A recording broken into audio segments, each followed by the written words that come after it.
already posting on the chat feature. We have Arlington, Texas, India, someone from Atlanta, and I believe Alabama as well. So welcome everyone. Hope everyone had a good Memorial Day, and those that are logging in from the US. And I just seen a message from Montreal as well. Welcome. Um, our guest today is Denise Miller with SMARI Insights. Most of you are familiar with Denise. She used to be the president of TTRA back in 2011. She has been working as EVP for SMARI Insights for about almost 20 years. She's a very seasoned researcher, not only from tourism marketing research perspective, but also the changing norm of economic development and that strategic perspective in economic development. I'm so pleased to have her with us today because she has such great expertise, not only working with CVBs, but also serving as the State Tourism Director for the state of Indiana.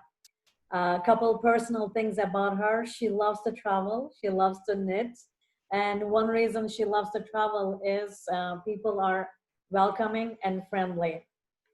And this is gonna have a lot to do with her point of view, her perspective today, talking about consumers. Are they ready to travel? And how the residents are really perceiving this changing new normal. Denise, welcome, and we are looking forward to hear your perspective with us today. Thanks, Ezra.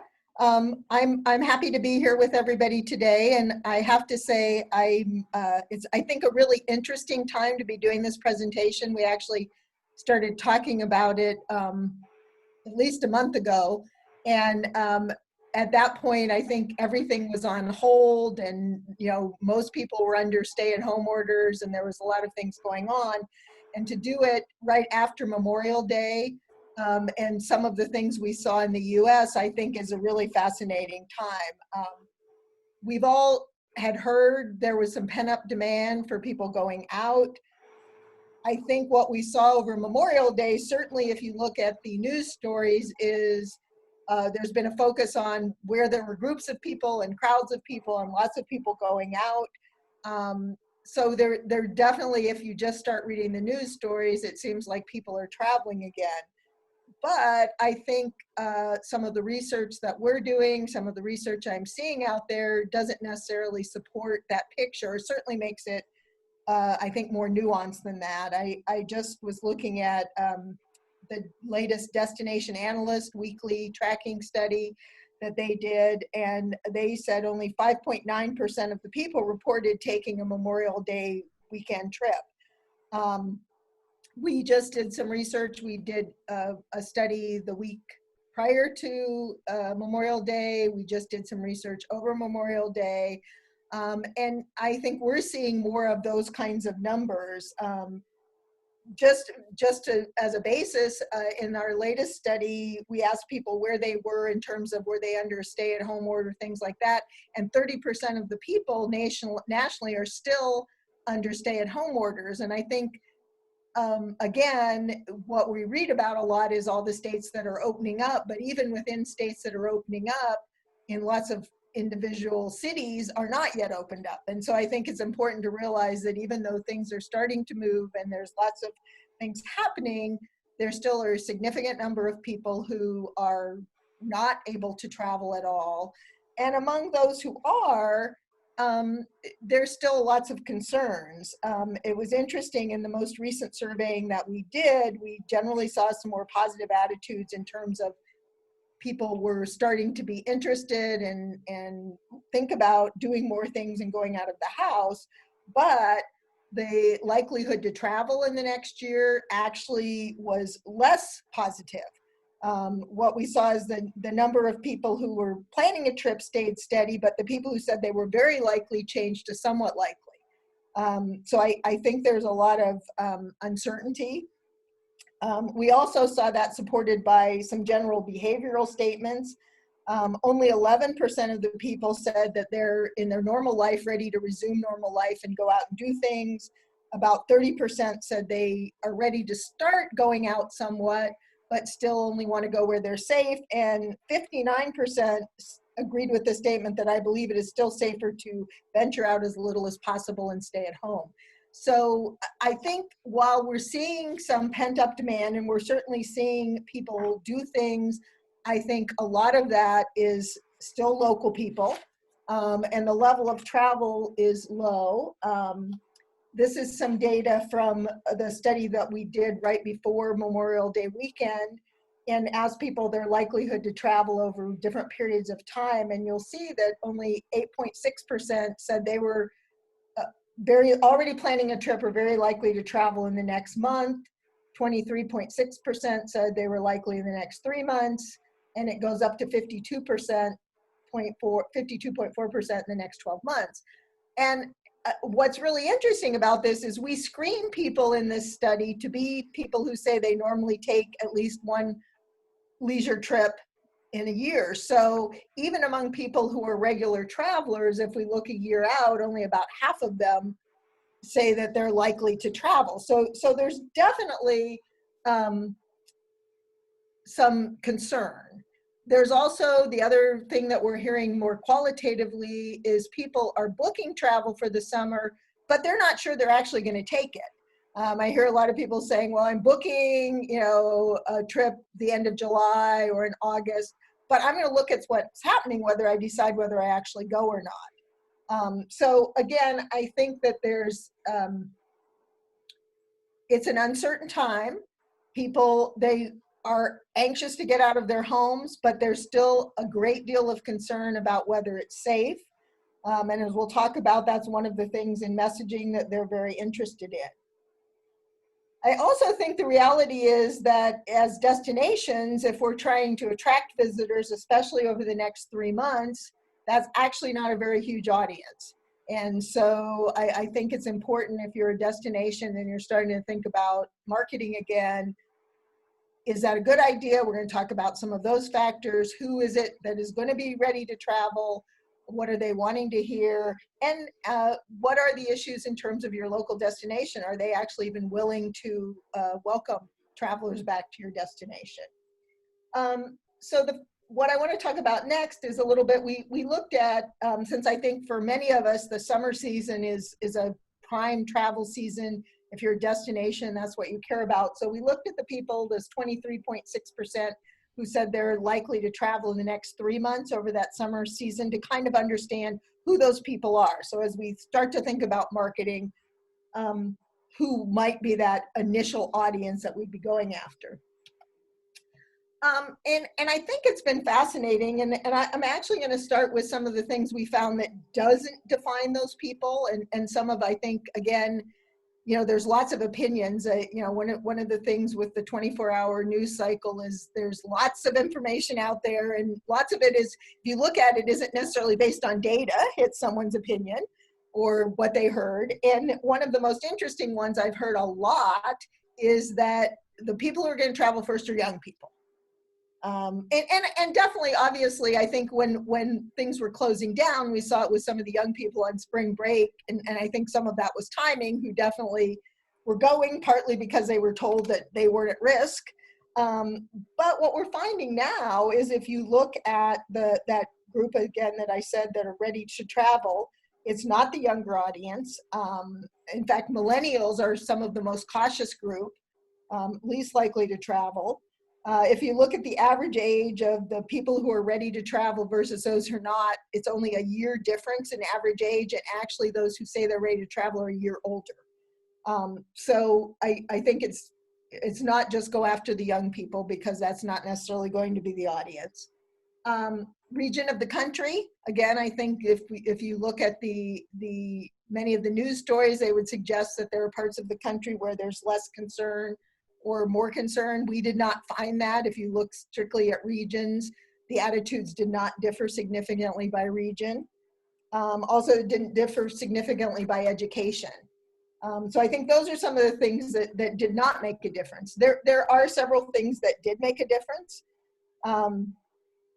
The good news from, again, if you're trying to attract visitors, is the people who are ready to travel have a significantly higher income than those who are not, again. So I think having the money makes it likely that they will travel and they'll spend some money. Gender.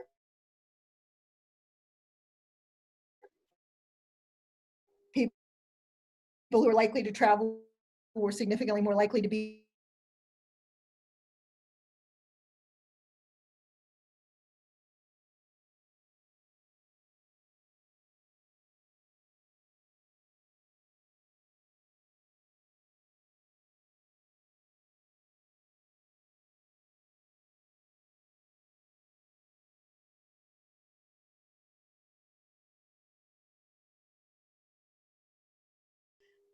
so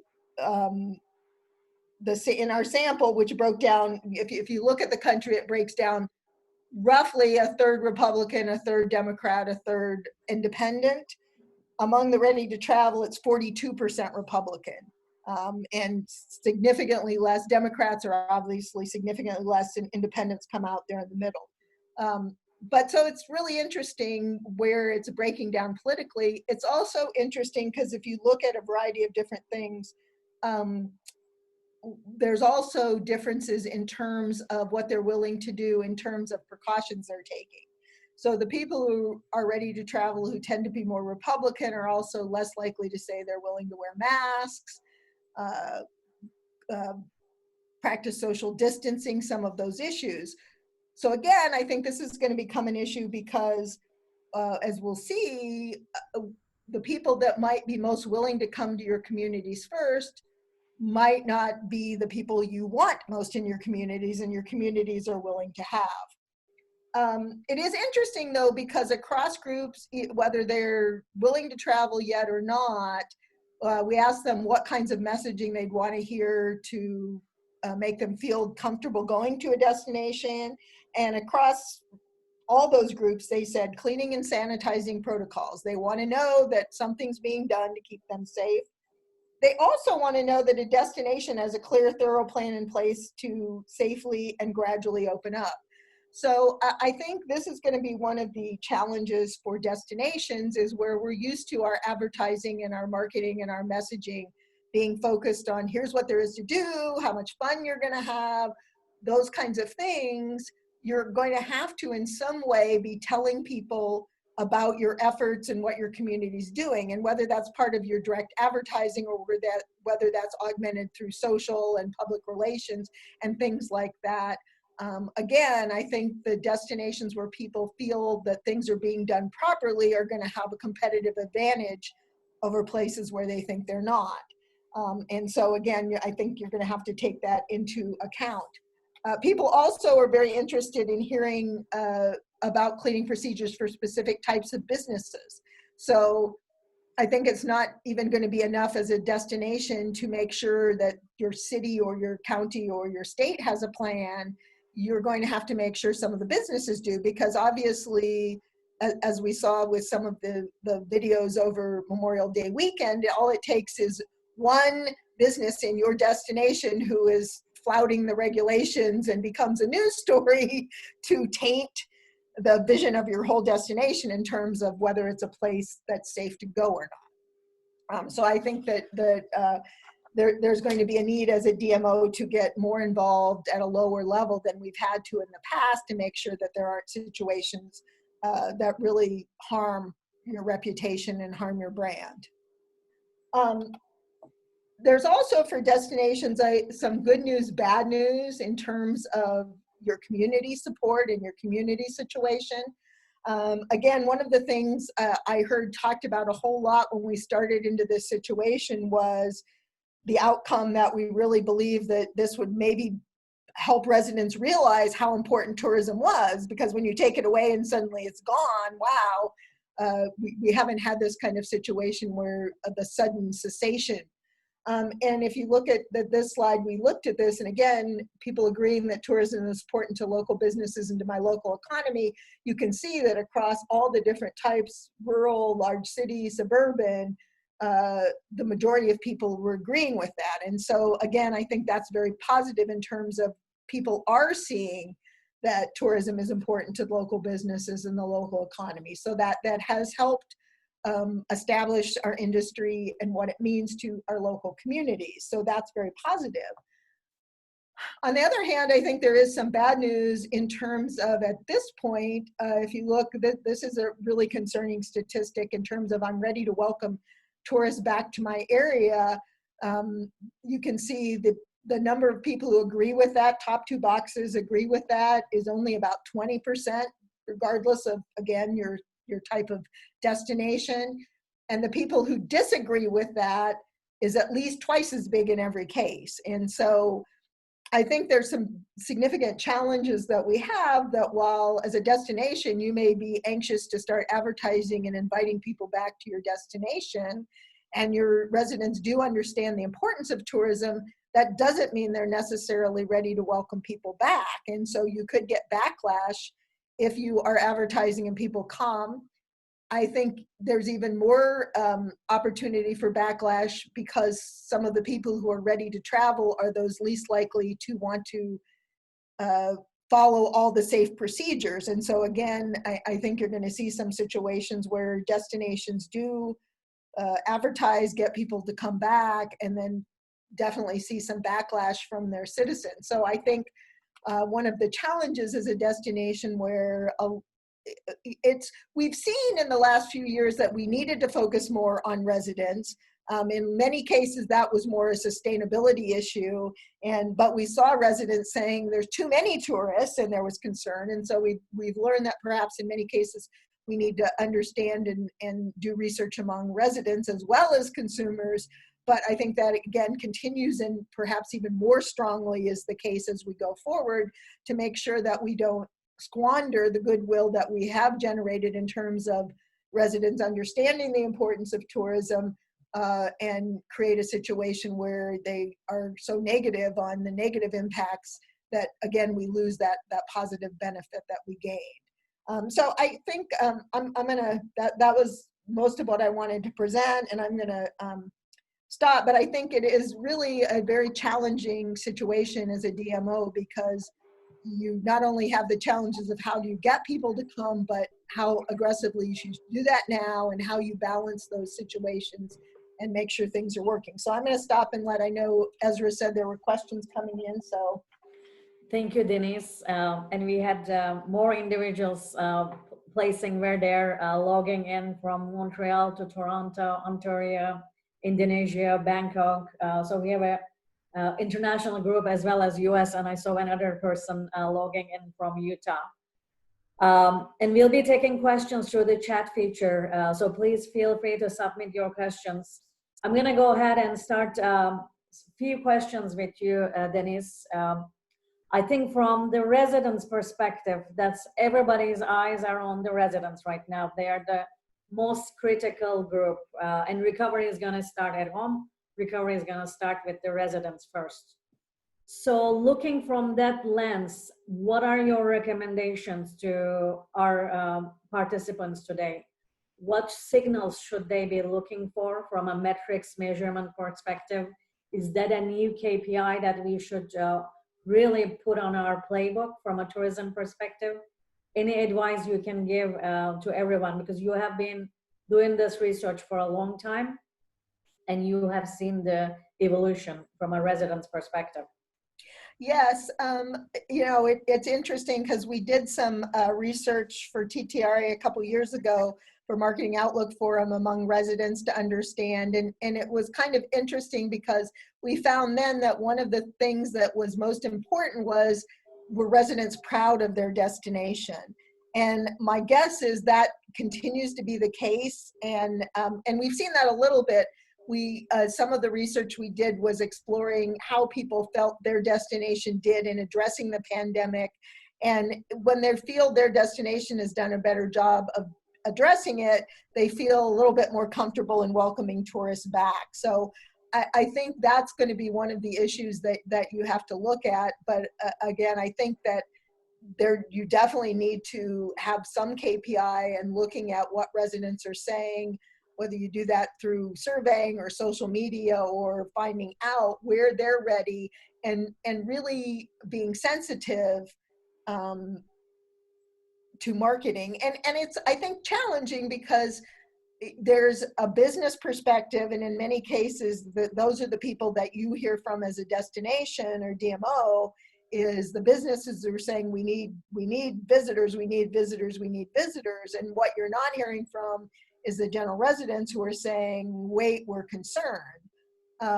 So I know several of the destinations we're talking to, a lot of people are starting with residents or local areas to get them out and about and doing things. And I think that makes a lot of sense, that as you see your residents out enjoying the attractions and going to places and doing it and having good experiences, they're going to be more comfortable with than people coming in from outside.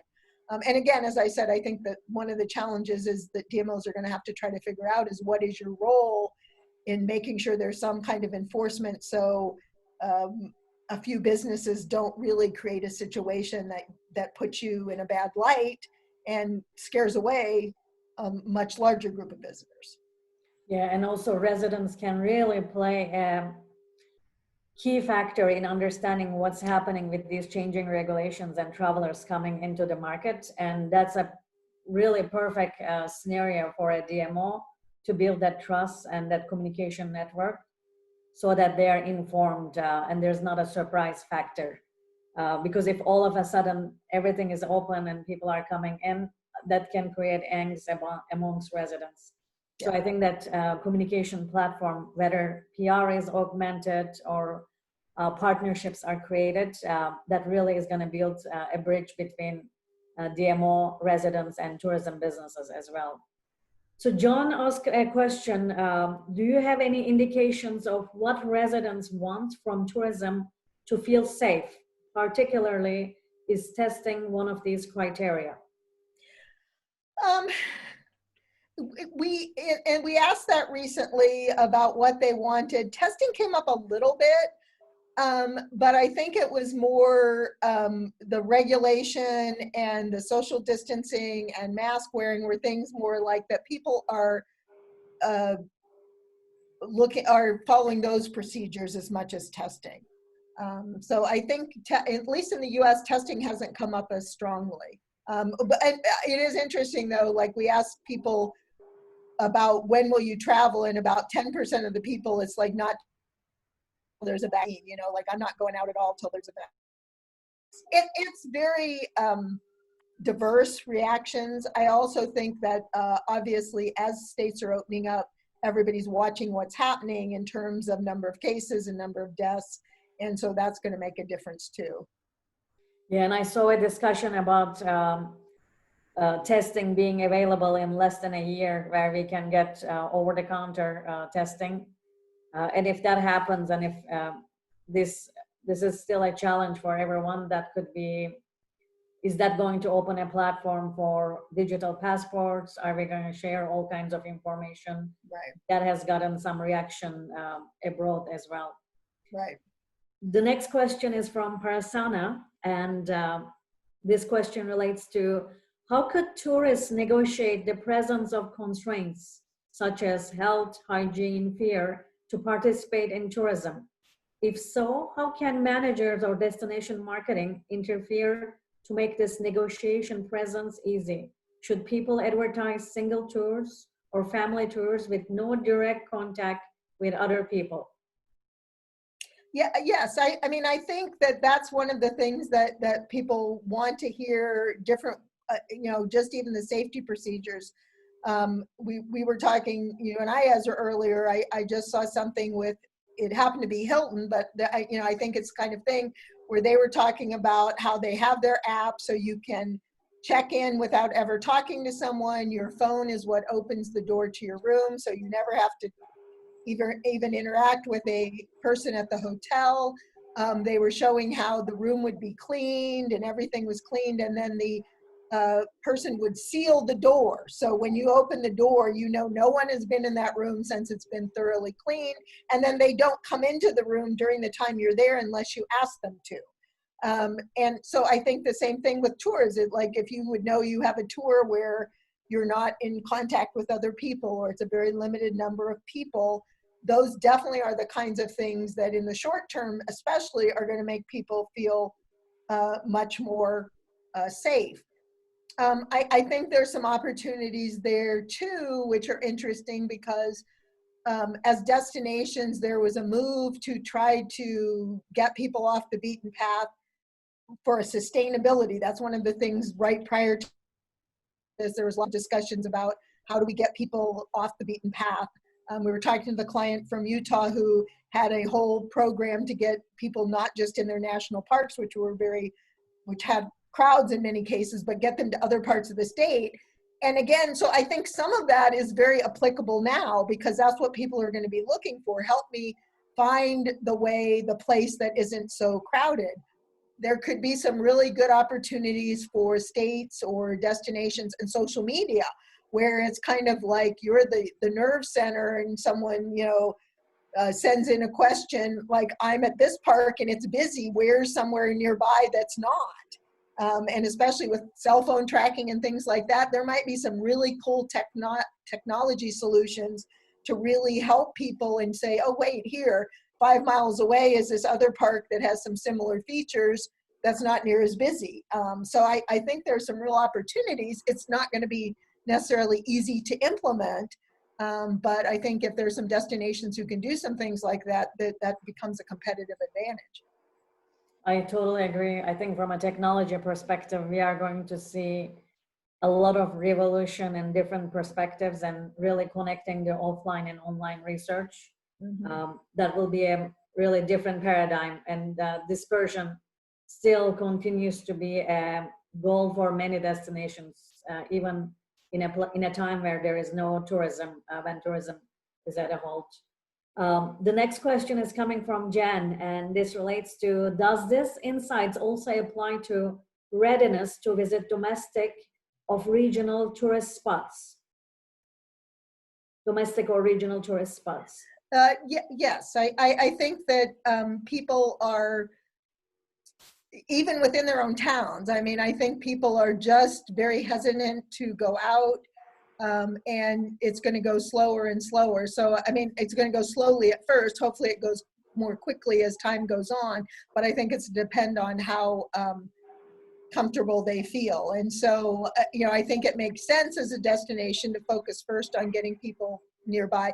Again, people are definitely more comfortable driving somewhere than flying. They're definitely more comfortable doing day trips right now than overnight trips. And so again, initially, if you can focus on people who can drive, can get there, can get home in a day, that's going to be your most immediate audience. And then after that, it's going to, as people become more comfortable, then it's going to expand from there.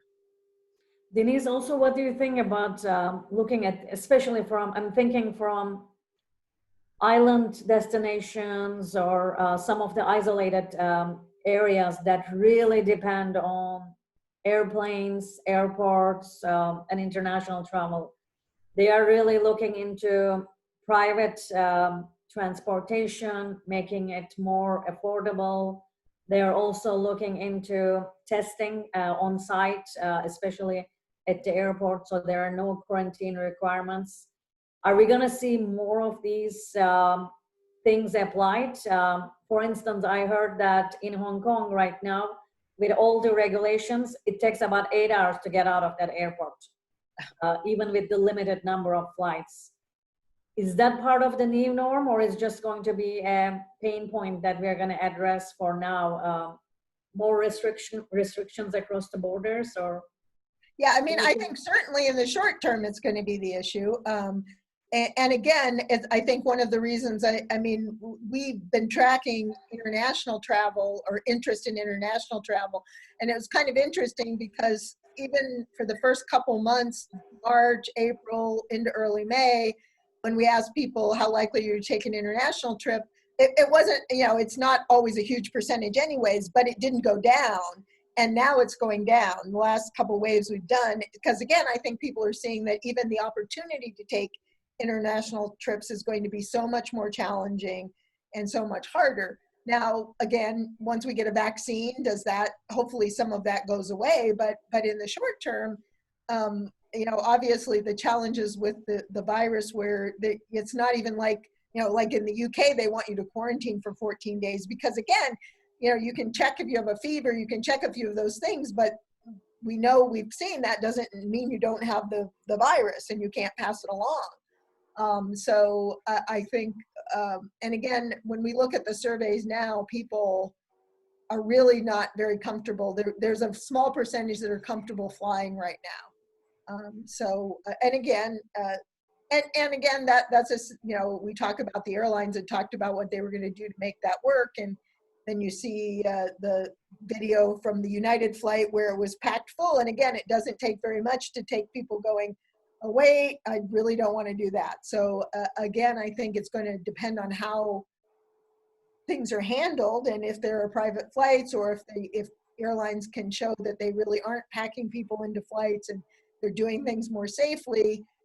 More people are gonna try it, and as people try it and things work out, they're going to become more comfortable. But I think it's going to be a long process. Yeah, things are looking muted. This next question is from Lisa. Was there any distinction between mode of transport for domestic travel, car versus planes, for example? Yeah, as I just said, yes, definitely people are more comfortable driving than flying, so that makes a difference. But again, I think it's not just, well, and they're more comfortable driving to some place where they're not going to interact with anyone. But that's a limited number of trips. So that becomes the challenge, is even if they're willing to drive somewhere, if it's not strictly an outdoor trip, and even then, if they, when they're seeing crowds at parks, that takes away the benefit of that being the type of trip they take. So they're definitely going to drive. Every statement, like, I'm more willing to drive than fly, I'm more likely to do a road trip. All of that's significantly higher than flying at this point. And overall, when we look at dry market, it's always been a bigger market share. When we look at friends and family, that's almost like, isn't it like 1 out of 2 travelers in the US when we look at it? Yeah. So that has been typically the bigger share of travel as well. So in some ways it makes sense as from a just market share perspective too. Right. Next question is from PDAS. Any information regarding visitors and resident attitude towards a travel bubble? Obviously, no, we really haven't asked that. Like I said, what we have asked, I think, though, that supports that is what people did say is either if their destination they felt had handled the situation well in terms of safety, or if they felt some other destination had. So, for example, if they felt a destination did a good job in terms of how they handled the pandemic, that made them feel more comfortable going there. So I think that definitely obviously expands to the travel bubble type of situation. And again, I think one of the messaging, aside from cleanliness, that people were looking at was how many cases are there, and have there been a lot of cases. So again, if you can say here's a travel bubble where we haven't had cases and we're accepting people who haven't had cases, that's going to make people feel significantly safer. And if you can address those safety concerns, they do want to travel, they just want to be able to do it safely.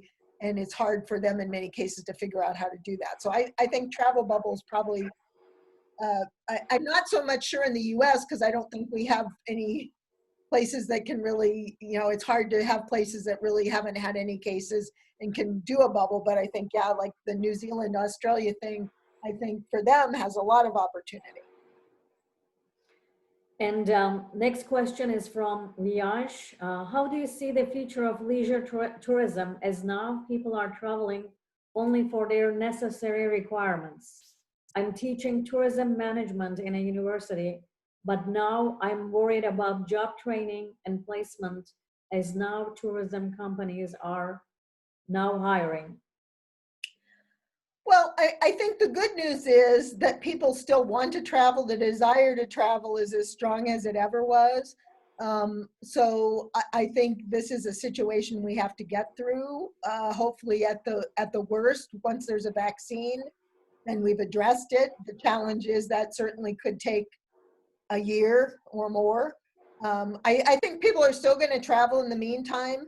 It's just going to be less. But so I think in the future, it's going to be robust again.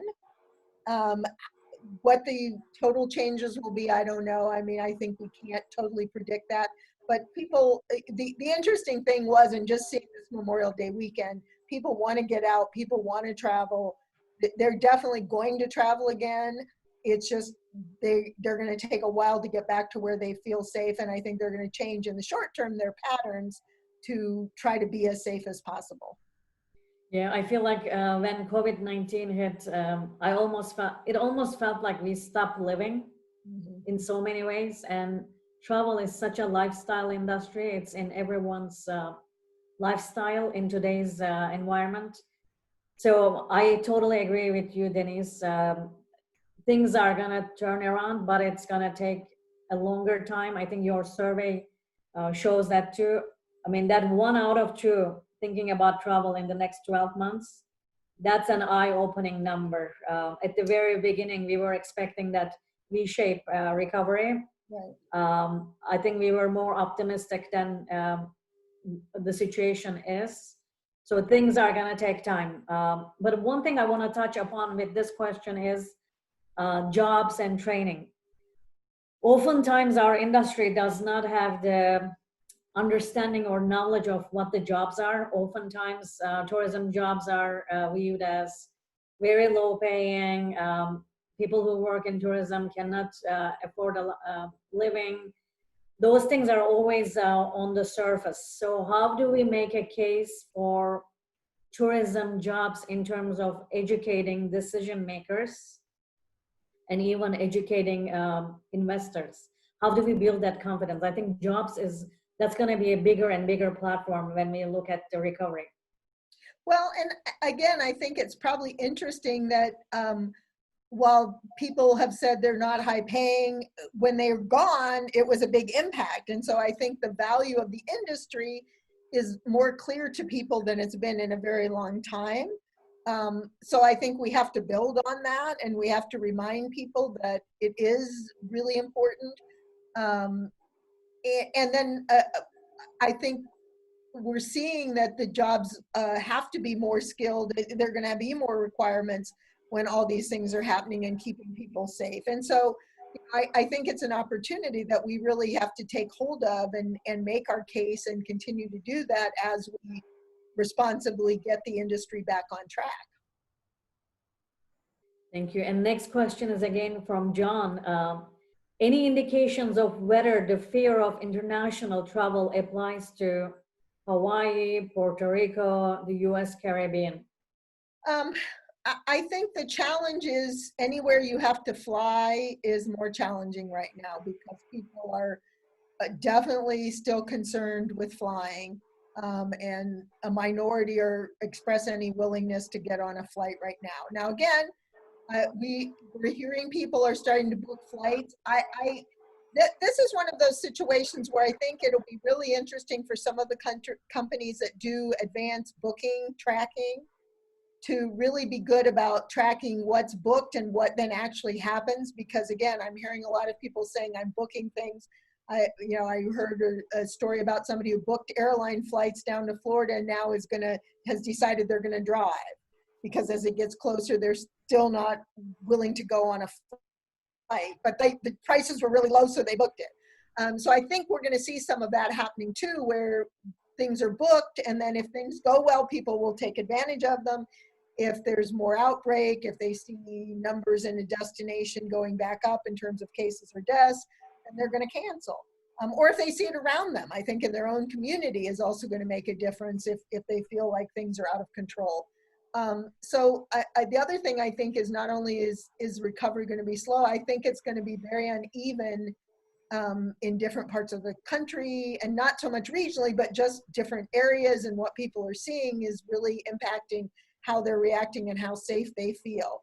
And you can see that. I mean, I think one of the reasons, in Lake of the Ozarks in Missouri, people were out congregating is Missouri's had a really fairly low number of cases. And so a lot of people in that state didn't have a negative experience in seeing lots of cases.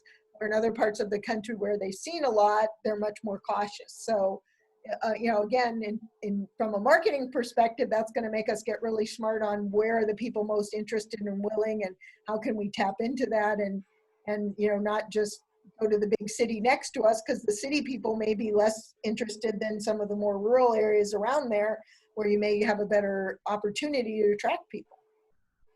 Absolutely. And Tracy Ann had a similar question to this. Is it safe to assume that tourism in the Caribbean is dead for now, considering that the USA is the main source market and a small percent is willing to travel internationally? I think it's definitely a challenge.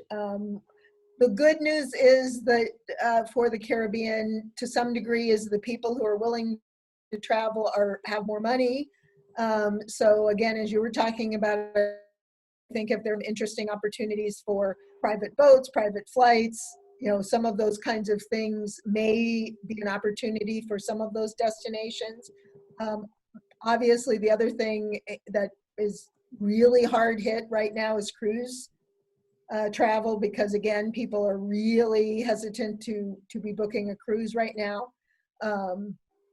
So again, I think those destinations are going to have some of the biggest challenges in getting back to travel, especially as you said with the US, because again, we're hearing people right now are significantly more likely to go to US oceanfront destinations than islands or anywhere that they have to fly at this point. Yeah, and I think it's really too early to say that the demand is dead. I think the demand is there. Jay Flynn mentioned, she sent a message about airlines, because we are going to see a lot of shifting strategies and tactics for not only from a consolidation of flights, but also for pricing and what the future supply is going to look like for seats, so that airlines can manage their supply better. And she said airlines are planning to consolidate flights, but are taking reservations now with that in mind. So lots of last minute travel changes to deal with for the traveler. Well, and I think that will be one of the challenges too, is airlines are going to be hit with the competing demands of, if they consolidate flights and want to fly full planes, that's going to make people less comfortable going than flights that are less full. But so again, they're strategically going to have to be I'm sure they're exploring with potential customers what's the balance where, okay, we're better to fly this plane with 60% of the people because we get more people.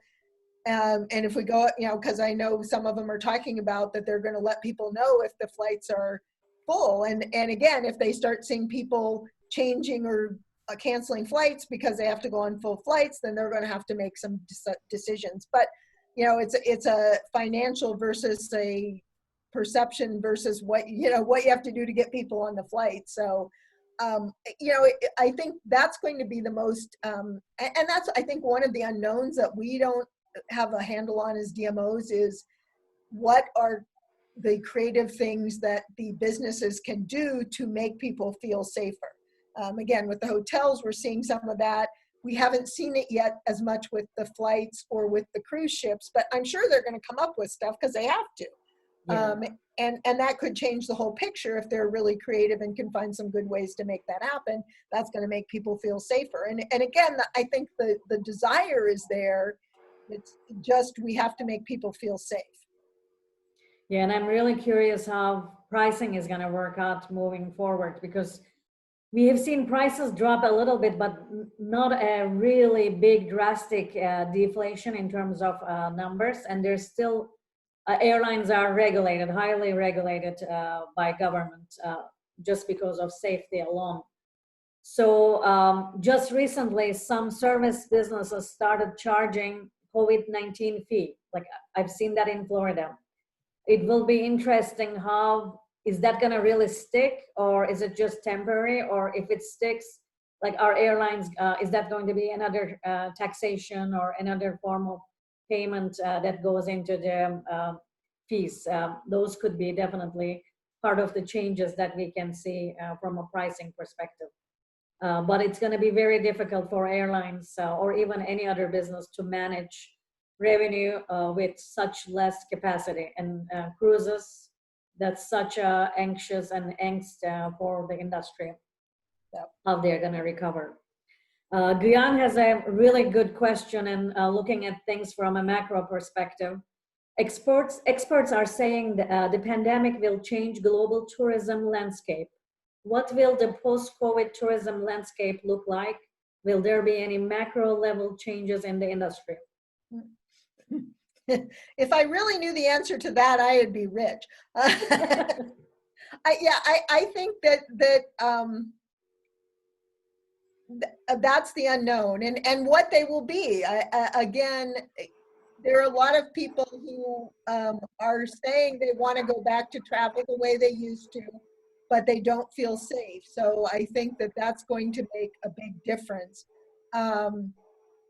You know, there's all kinds of things out there in terms of we've been tracking, are people more comfortable and staying? And you know, there was some conversation that this would be a real boon for Airbnb or VRBO and things like that. But again, what we're seeing is the majority of people in the past stayed in hotels. They still want to stay in hotels. There are some people who feel more comfortable going to a Airbnb or VRBO because they feel like they can clean it themselves. But again, you know, so again, that could be a change. Do we see a change in that? Obviously, hotels are trying to make sure that's not a macro change that happens, that they're addressing consumers' concerns. You know, the popularity of cruises, again, can they find ways? You know, it's interesting because having been around as long as I've been around, cruise ships didn't used to be whole floating cities. Cruise ships, you know, started out with a few hundred people. And now you know, it's been definitely a war of bigger, bigger, bigger is better. So does that change? Do we start seeing cruise ships where it's not just huge, where they're smaller, so there's not those situations? The whole international, I mean, when we see people, I think the biggest potential macro change that could happen is definitely in the 40 years I've been in travel and tourism, the whole push has been for more open borders, more, you know, when I first started traveling, there were tons of places you couldn't travel. And if you could, the whole process to get a visa and do that was huge. And that has totally changed over time. Definitely we're seeing some move back towards those kinds of things. Do we suddenly see more regional travel, if only because it's so much harder to get into countries where countries close out? Certainly there's definite concern on the international stage with the way the US has handled the pandemic, that is meaning that lots of countries aren't as willing right now to welcome US visitors. So I think in some ways, you know, if I think of a macro change that I think will happen, at least in the short term, it's that open borders and that free flow and the move, at least in the short term, away from welcoming everybody and trying to be host to the world by many countries. I think that's going to be a change, and whether that becomes long-term or short-term is hard to tell at this point. Yeah, it's really insane at a macro level. We are closed outside, but we are everything is closed outside, but we are closer to each other in this virtual world. How things are moving and how business is conducted differently. I think one of the things that we have discussed drastically as an industry is the sustainability. How do we balance that economics, the society, the environment, all those factors? One thing that the industry discussed in closeness from a product perspective was slow tourism.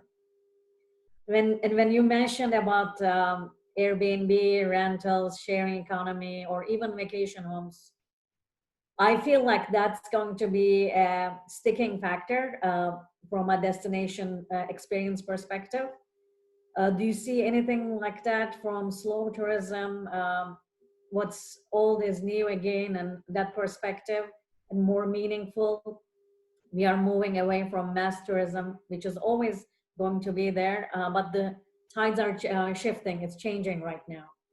Well, it's fascinating right now because definitely in the short term, people are looking for different experiences in the past because, again, cities were one of the places people wanted to go. And if you look at where they feel is most risky right now, big cities are what they definitely deem as most risky. So, while that, so off the beaten path tourism, there's definitely, where that used to be a niche, there were definitely people who wanted off the beaten path. There are a lot more people who want off the beaten path now. So I think there's a definite opportunity for some of the destinations that struggled to get traction and be heard outside of some of the big major places where people are going to look at that, and there's a real opportunity there.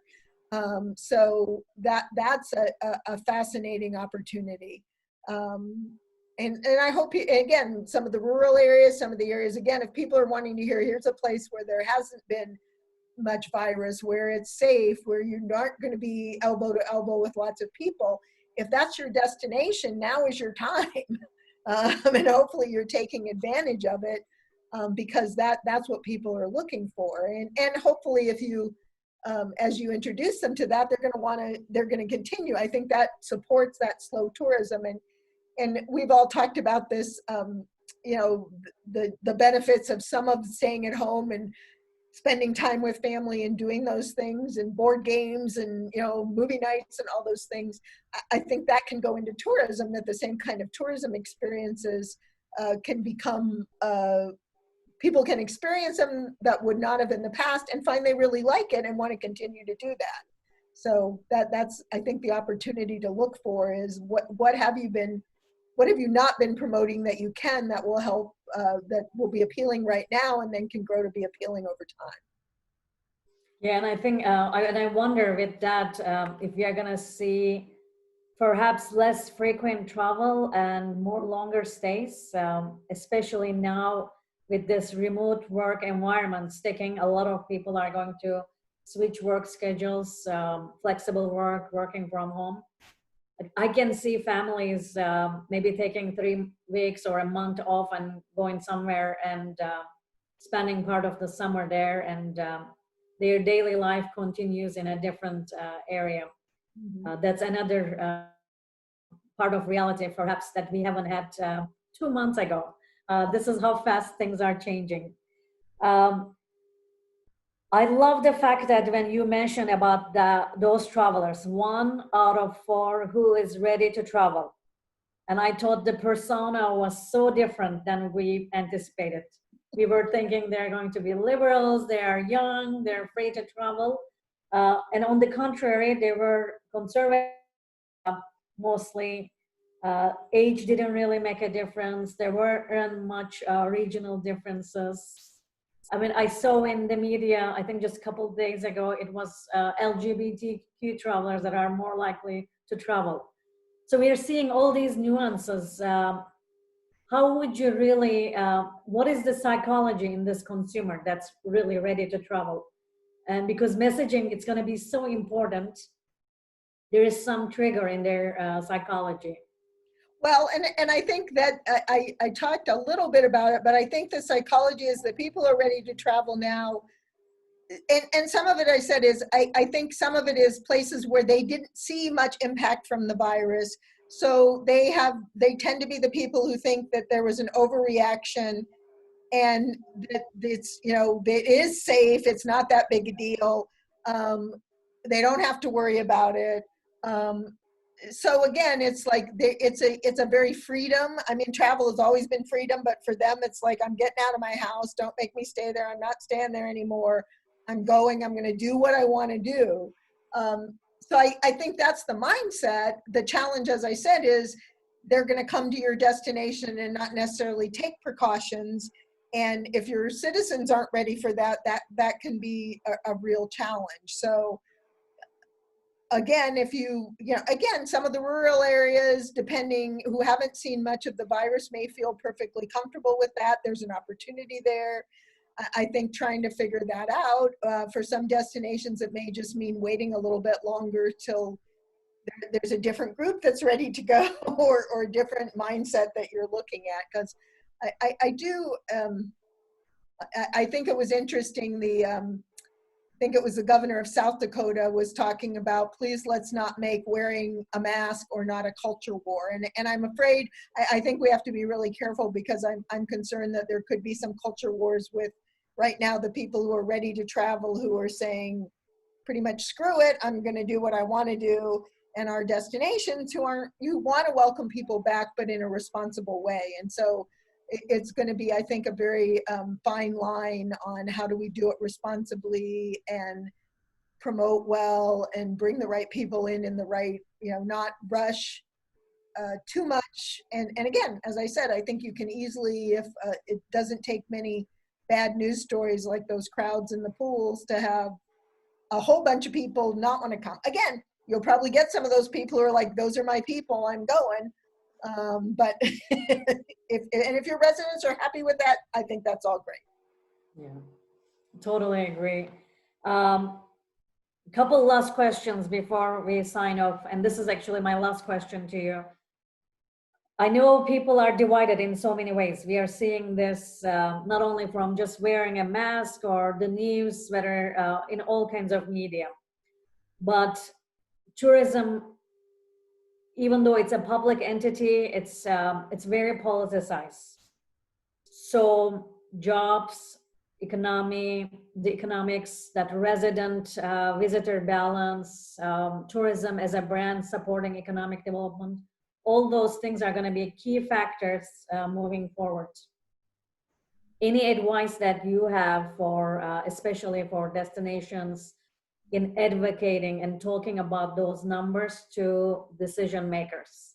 I think it's more important than ever. Yes, I think it's more important than ever. I think it's probably really important as a destination and talking to those leaders to listen as much as you talk. Because again, I think in different destinations, the priority of needs is going to be different. In some, they're going to say, yes, bring me tourists now. I want as many as I can get, as fast as I can get them. In others, they're going to say, no, we want to keep our citizens safe and we want to come back slowly.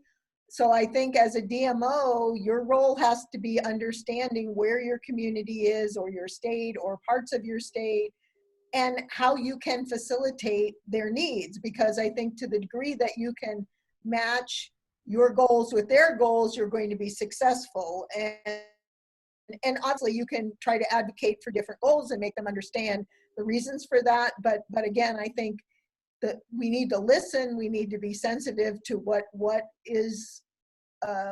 our political leaders want. Some of that is residents. I think we found this before. If you can go to your political leaders with information on what your residents want, that's helpful too, because they don't always, especially around tourism, don't have that information. So again, I think we have to make sure we're listening as much as we're talking. We're doing the research among residents and consumers, and we use that information and craft that into messages that are meaningful to the people we're trying to talk to. Oh, thank you, Denise. And I have a couple takeaways from what you shared with us. Focus on messaging, safety first. Recovery is slow. 1 out of 4 travelers are ready to travel only. Focus on residents, focus on residents and travelers at the same time, residents first. And this also comes with responsible tourism. And I love the fact that you focus on needs, understand where to facilitate those needs, and match those goals of the community with your goals and needs as well. I think that will be the art and the key in how tourism is reinvented and reimagined. It was a pleasure having you with us today, and I hope everyone enjoyed this forum today. Next week, we are doing things a little bit differently. We have several academics joining our call next week, and Robert Lee from Temple University will be leading the session. And just as a reminder, Marketing Outlook in October is still a go, and we are looking forward to being with you there as well. Thank you all. Have a safe and wonderful week. Looking forward to seeing you soon. Bye-bye. Thanks, Ezra. Bye-bye.